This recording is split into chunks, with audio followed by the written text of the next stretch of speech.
গতকাল থেকেই তৃণমূলে বিদ্রোহী কুণাল ঘোষ একের পর এক বোমা ফাটিয়ে যাচ্ছেন তার নিশানায় সুদীপ ব্যানার্জি। তৃণমূলের পদ ছেড়েছেন কুণাল ঘোষ, সরকারি নিরাপত্তা ছেড়েছেন কুণাল ঘোষ।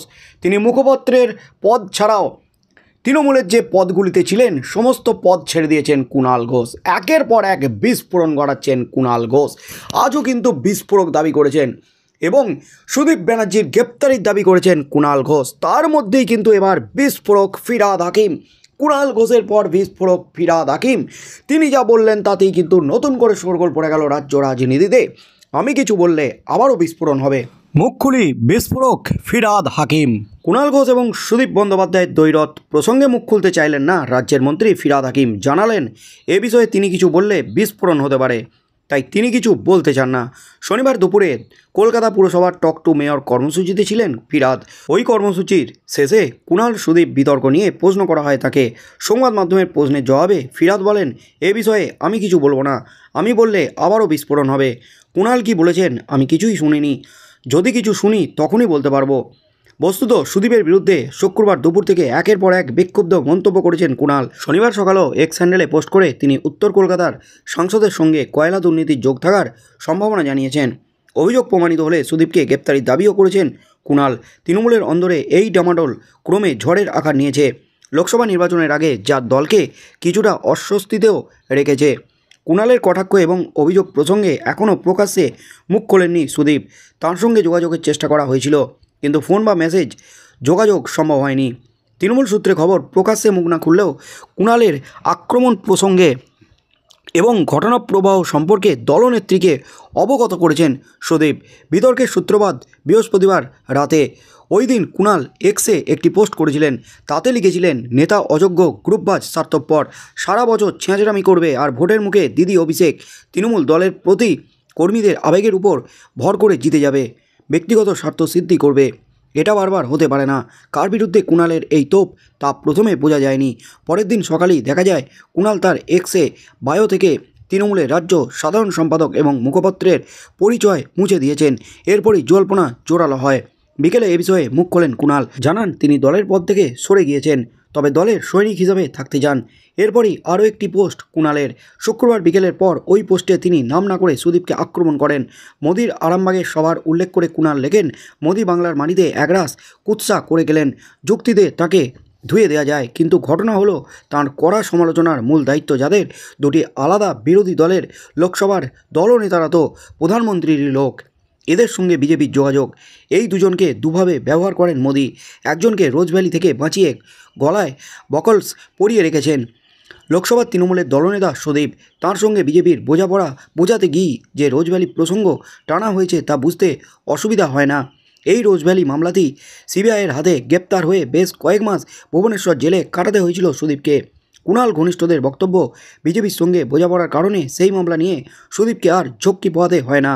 কিন্তু বিজেপির বিরুদ্ধে তৃণমূলের যে অংশ সরব, তাদের বিরুদ্ধেই কেন্দ্রীয় তদন্তকারী সংস্থাকে রাজনৈতিক প্রতিহিংসার জন্য ব্যবহার করা হচ্ছে। শুক্রবার সন্ধ্যায় আর রাগঢাক রাখেননি কুণাল। একটি সংবাদ মাধ্যমের সাক্ষাৎকারে সরাসরি সুদীপকে আক্রমণ করেন তিনি। তাকে বিজেপির লোক বলে অভিহিত করে কুণাল বলেছিলেন, উত্তর কলকাতায় এবার পদ্মফুল বনাম পদ্মফুলের লড়াই হবে। সুদীপবাবু দাঁড়াবেন জোড়া ফুলের হয়ে, কিন্তু আসলে তিনি পদ্মফুলের লোক। উত্তর কলকাতায় দলের সংগঠন নিয়েও খুব চেপে রাখেননি কুণাল। তিনি বলেন, উত্তর কলকাতায় যা হচ্ছে তা দলের জন্য স্বাস্থ্যকর নয়। একে তো কোনো জেলা দপ্তর নেই, ক্যালকাটা বয়েজ স্কুলে সুদীপ বন্দ্যোপাধ্যায় একটি ঘর দখল করে অফিস চালাচ্ছেন। ওকে নাকি কোনো মিশনারিজ অনুমতি দিয়েছেন। কি করে একটি স্কুলে রাজনীতির আখড়া চলতে পারে? শনিবার সকালে আরও একটি পোস্ট করে সুদীপের বিরুদ্ধে তোপ দেখেছেন কুণাল।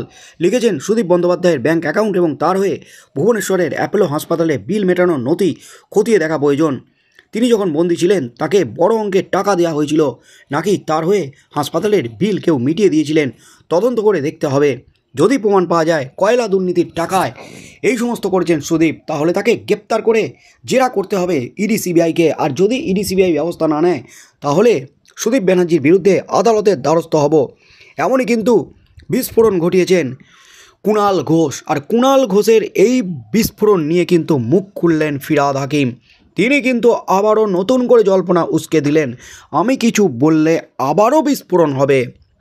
তৃণমূলে কুণাল সুদীপ ডামাডোল নিয়ে মন্তব্য করলেন, বিস্ফোরক দাবি করলেন ফিরহাদ হাকিম। ফিরহাদ হাকিম এবার কী বলতে চান যাতে বিস্ফোরণ হয়ে যেতে পারে, এই প্রশ্নটা কিন্তু উঠে গেছে রাজনৈতিক মহলে। কুণাল এবং সুদীপের মধ্যে যে ডামাডোল চলছে, যে বিতর্ক চলছে, যে বিতর্ক উস্কে দিয়েছেন, যে ঝড় তুলে দিয়েছেন কুণাল ঘোষ, সেই বিতর্কে না ঢুকে তিনি কিন্তু স্পষ্ট বললেন যে আমি ওই ব্যাপারে কিছু বলবো না, কারণ আমি বললে আবারও বিস্ফোরণ হবে। কুণাল কি বলেছেন আমি কিছু শুনিনি, যদি শুনি তখনই বলতে পারবো। শোনেননি তিনি কিছুই, তবে তিনি যা ইঙ্গিত দিলেন আবারও বিস্ফোরণ হবে। এবার ফিরহাদ হাকিম কী বোমা ফাটাতে চলেছেন, কোন নেতার বিরুদ্ধে বোমা ফাটাতে চলেছেন, সেটাই কিন্তু প্রশ্ন উঠে গেছে রাজনৈতিক মহলে। অর্থাৎ লোকসভা ভোটের আগে কিছুটা হলেও যখন শান্ত হয়েছিল তৃণমূল নেতৃত্ব, নিজেদের মধ্যে ঝামেলা যখন মিটিয়ে নিয়েছিলেন অভিষেক ব্যানার্জি এবং মমতা ব্যানার্জির নির্দেশে, ঠিক তখনই কিন্তু নতুন করে বিতর্ক উস্কে দিলেন, একেবারে আগুনে ঘিতহতি করলেন কুণাল ঘোষ। আর কুণাল ঘোষের এই ঝড়ই কিন্তু একেবারে প্রবল অস্বস্তিতে বিরাট ধাক্কায় কালীঘাট। তার মধ্যেই কিন্তু বিস্ফোরক দাবি করলেন ফিরহাদ হাকিম, রাজ্যের হেভিওয়েট মন্ত্রী। আমি কিছু এরপর বললে নতুন করে বিস্ফোরণ হবে। আগামী দিনে ফিরহাদ হাকিম এই নিয়ে কী মন্তব্য করেন, কী বিস্ফোরণ ঘটান, নতুন করে আর কোন বিতর্কের সূত্রপাত হয়, কার বিরুদ্ধে মুখ খুলবেন ফিরহাদ, সেদিকেই চোখ থাকবে গোটা রাজ্যের।